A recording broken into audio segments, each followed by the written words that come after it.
রবিবার রাত 7:25 থেকে শুরু হয়েছে দশমী তিথি, শেষ হবে সোমবার রাত 8:01।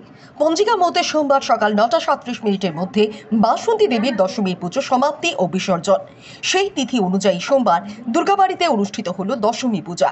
রীতিনীতি মেনে দেওয়া হয় গার্ড অফ অনার। সন্ধ্যাবেলা হবে ভাসান, এমনটাই জানালেন দুর্গাবাড়ির পুরোহিত।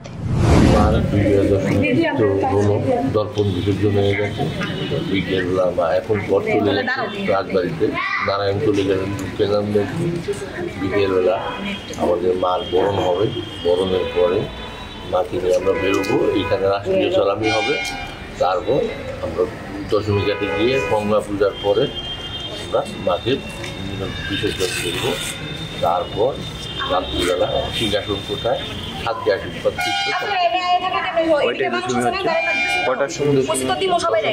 আমরা 6:30টায় বেরোবো, সন্ধ্যাটা উত্তরালের পরে শুনে।